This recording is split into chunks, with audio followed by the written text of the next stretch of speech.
Guys, Happy New Year. Ngayon, araw na to, pag-usapan natin kung magkano nga ba ang gagastusin nyo bilang baguhan sa mga ganitong klaseng setup. Pag-usapan natin yan. Okay? Una,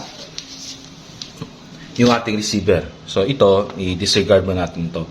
Yung ating receiver, pumapalo siya 3,500. Ulitin ko, ang ating receiver ay pumapalo siya sa 3,500. Kasama na yung swing na ganito. Yung ating trigger mechanism, pumapalo siya sa 3,500. May nabibili din kayong 1,500, yung Nimrod na ganito talaga, yung trigger na gawang Nimrod, ay pumapalo siya sa 1,500. O depende na sa seller na kukunin ninyo. Ganon din, yung ating stainless steel na offset, kasi from here, nagkakaroon siya ng dugtong papunta dito sa ating regulator.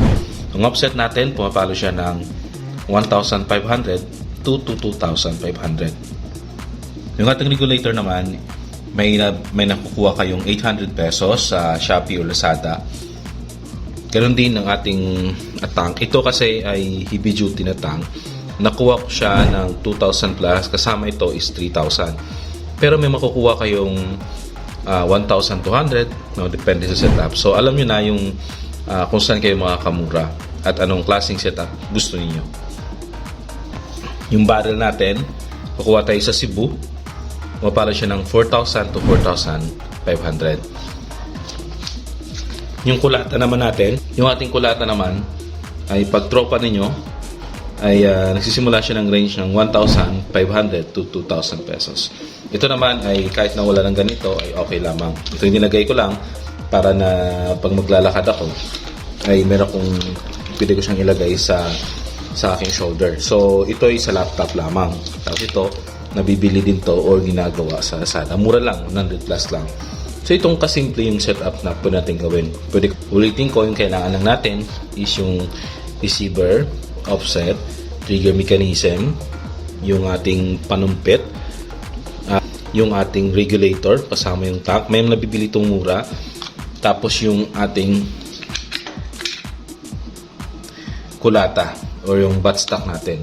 So ito yung total. Ilagay ko dito. Ito yung total na pwede nating gastusin sa ganitong kasing setup.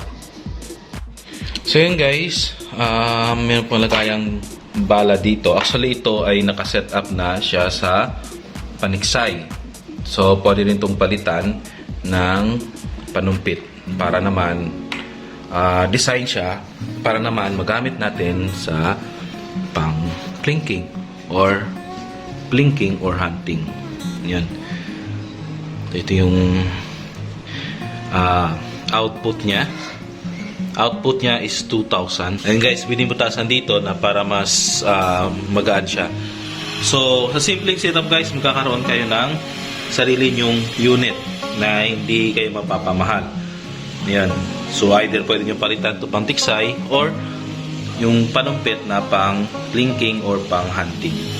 So, ayun guys, no? Kung nakita nyo ang aking video na ginawa ay informative o nakakatulong sa inyo. Aloha guys, this is Dave Lopez from Air Rifle Hobbies Philippines. I invite you to subscribe on our channel para makatanggap po kayo ng notification sa mga bagong videos natin gawa. Alright?